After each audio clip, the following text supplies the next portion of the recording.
7월 18일 토요일입니다. 승부TV에서는 일본 축구 몇 게임을 준비했습니다. 게임이 많은 만큼 잘 선택하시고 좋은 촉으로 반드시 승리하시길 부탁드리며 구독과 좋아요도 꼭 부탁드립니다. 베갈타 센다이와 삿포로 경기입니다. 센다이는 최근 1승 1무 1패로 리그 11위에 랭크되어 있습니다. 점유율은 다소 떨어지지만 공격 축구를 펼치는 팀이죠. 다만 많은 슈팅에 비해 유효슛 비율이 낮다는 게 멀티골을 생산해내지 못하는 이유가 되겠습니다. 수비수 시멘과 미드필드 쿠엔카 부상은 공수 양면에서 매우 아쉬운 부분입니다. 지난 수요일 홈에서 우라와 레드를 맞아 약 45%대 점유율을 유지하면서 무려 15개의 슈팅을 날렸지만 유효 슈팅은 4개 뿐이 없었죠. 전후반에 각각 한 골씩을 내주며 1대2로 패합니다.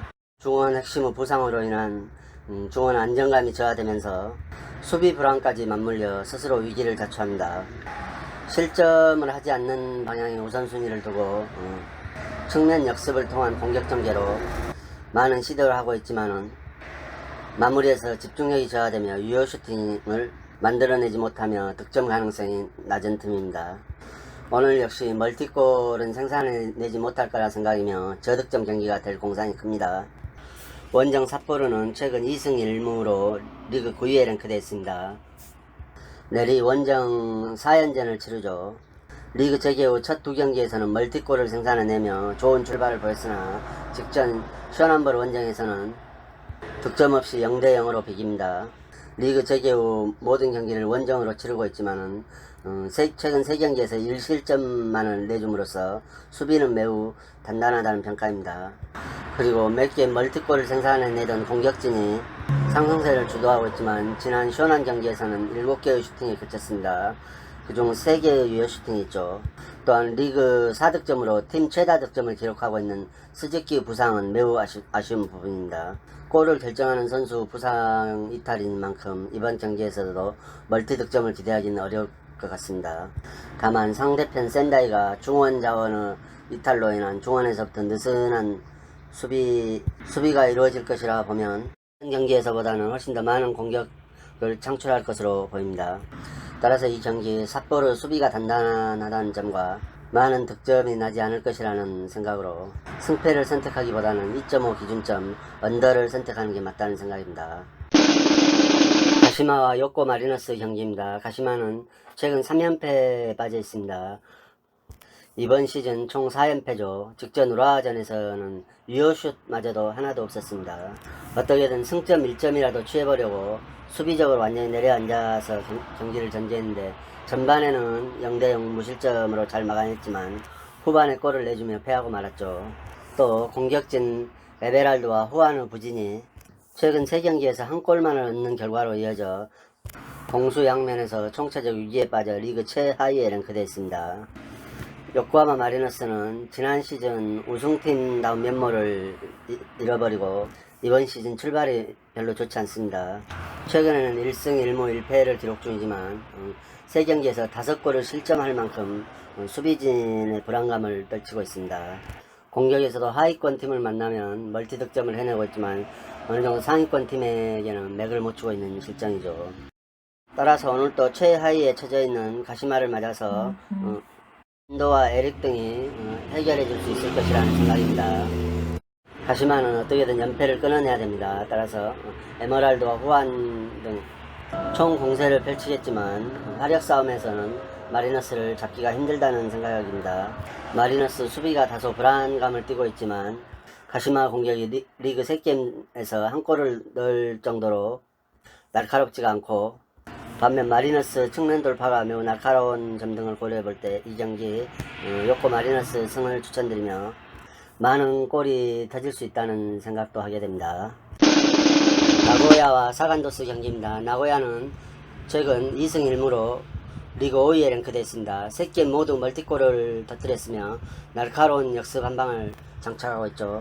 다만 전반 20분 안에 3실점을 허용한 만큼 초반 경기 운영이 다소 불안감을 보이고 있습니다. 이는 지난 시즌 수비 불안과도 맞물려서 생각해 볼 수 있는데 이번 시즌만큼은 초반에 공격력이 살아나면서 수비 불안 문제도 점차 해소되는 분위기로 가고 있습니다. 소마와 마테우스 측면 조합이 다양한 공격 루트를 활용해 상대방의 진영을 무너뜨리고 있으며 전방 압박을 통한 공격의 활로를 여는 것은 매우 긍정적이라 할 것입니다. 오늘은 중원에서 안정감과 홈 이점까지 가해져 좀 더 날카로운 공격 축구를 볼 수 있을 것 같다는 생각입니다. 이에 맞서는 사간도스는 최근 1무 2패로 리그 15위에 랭크되어 있습니다. 이번 시즌 아직 득점이 없으며 리그 7경기째 득점이 없습니다.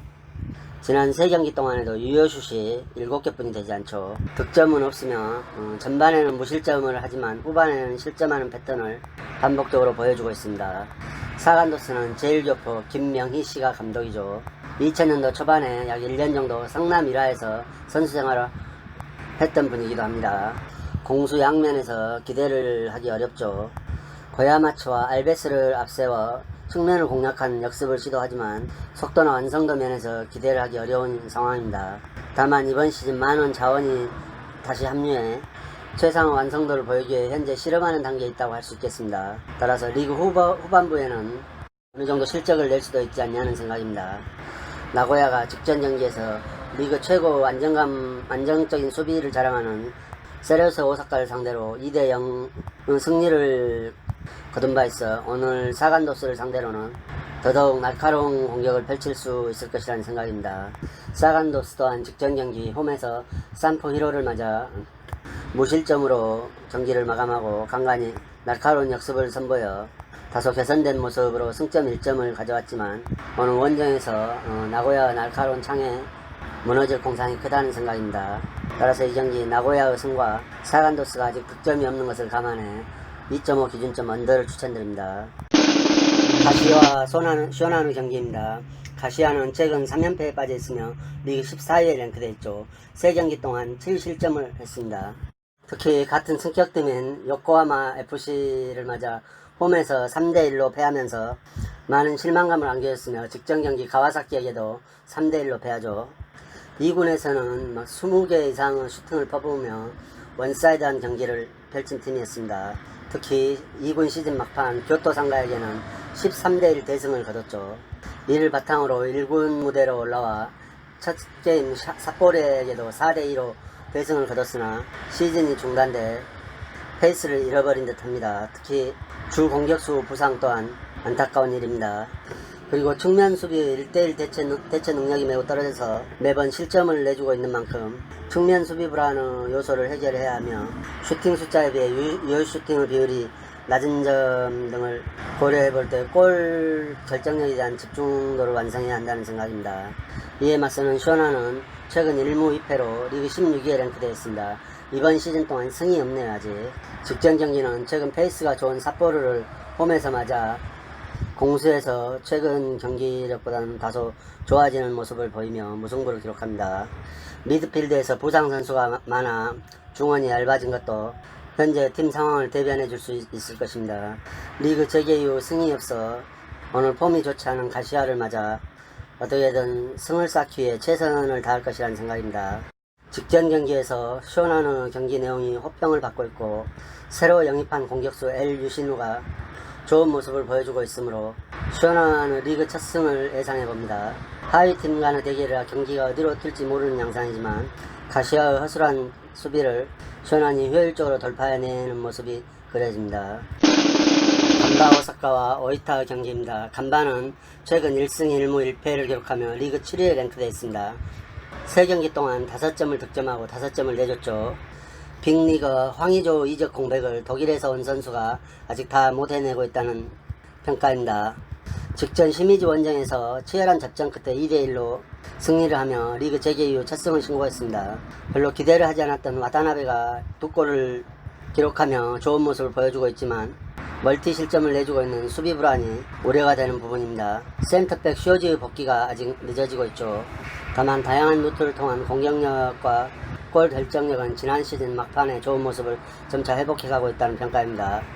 다만 기존 부상자들의 백업 포워드 시라이의 출전 여부가 불투명하다는 것은 후반 로테이션에 문제를 야기할 수도 있다는 우려가 있습니다. 이에 맞서는 오이타는 최근 2승 1무로 리그 8위에 랭크되어 있습니다. 3경기 동안에 5점을 득점하고 2점을 실점했죠. 소위 벌떼 축구적인 전술을 구사하고 있어 갈수록 선수들의 체력이 문제가 될 소지가 있는 팀입니다. 직전 빗셀 고베 원정에서도 점유율을 39%만 가져오며 1대1 무승부를 기록했죠. 기대를 많이 모았던 빗셀 고베와 홈 경기였죠. 후반에 체력이 떨어지며 고베에게 중원을 장악당해 매우 고전했다는 평가입니다. 이번에 영입한 친앤과 왓다리가 팀과 잘 어우러져 초반 좋은 결과를 내고 있으며 기존 부상자 3인방이 돌아오면 좀 더 나은 팀이 되어 이번 시즌 다크호스가 될 것이라는 전망입니다.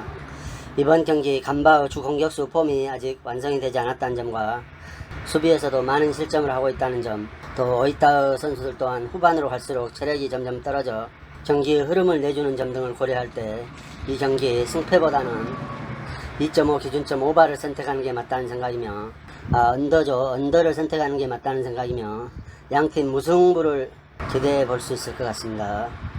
자, 여기까지 오늘의 분석을 마치겠으며 좋아 보이는 몇 경기를 추천해 드립니다. 여러분이 경기를 선택하시는데 도움이 되기를 바라오며 진정 도움이 되셨다면 구독과 좋아요도 꼭 부탁드립니다. 감사합니다.